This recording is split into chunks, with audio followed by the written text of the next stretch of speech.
Today's is called The Fall is About Vocation, Not Just Temptation by Skye Jethani. If the textual evidence is overwhelming that we are to understand the Garden of Eden as a temple space and the man and woman as priests commanded to work and keep it, how does that change our understanding of what went wrong? The story of Adam and Eve is one of the most well-known in the Bible.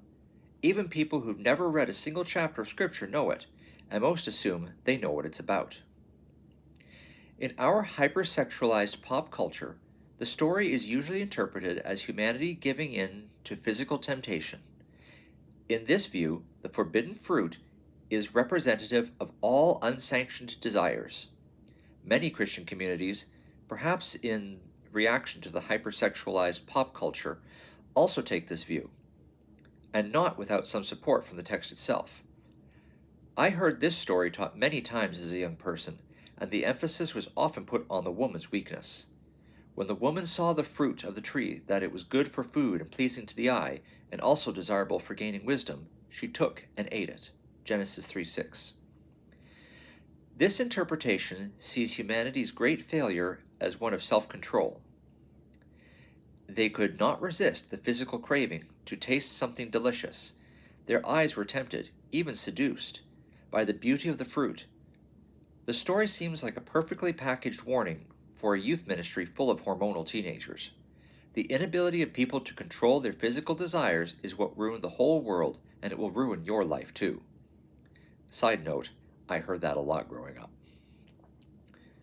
But how does the story change if we read through the temple lens of the ancient Near East rather than through the sexual lens of modern America?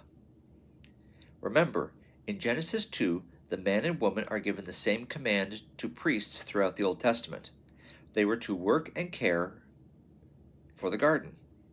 In other temple texts, this unique Hebrew phrase refers to keeping the temple space pure and guarding it from any ritual uncleanness, so that it may be suitable as a location for God's presence to dwell with his people. With this in mind, the very first verse in Genesis 3, which says a serpent had got into the garden, would have been a red flag for any ancient Israelite. Snakes were the archetypal unclean animals in the Old Testament law. See Leviticus 1 and Deuteronomy 14. The presence of a snake in the garden temple should have set off alarms for the man and woman. It was their job to take care of, keep, and guard the space from such contamination.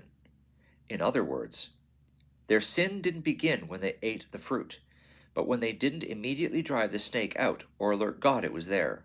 They were already failing in their priestly duty. Things only went downhill from there.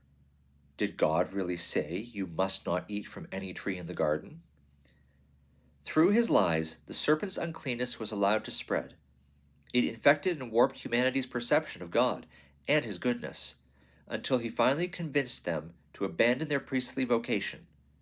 Remember, a priest was to serve as a representative of God, a bridge between him and the world. But the serpent told the man and the woman that rather than representing God, they could be like God themselves if they ate of the fruit. They had already failed in their priestly duty to keep the garden temple clean, so why not go all the way and reject their calling entirely? Why not throw off their role as priests and take the top spot for themselves? Humanity's sin in the garden was not primarily succumbing to physical temptation, but failing to fulfill their priestly vocation.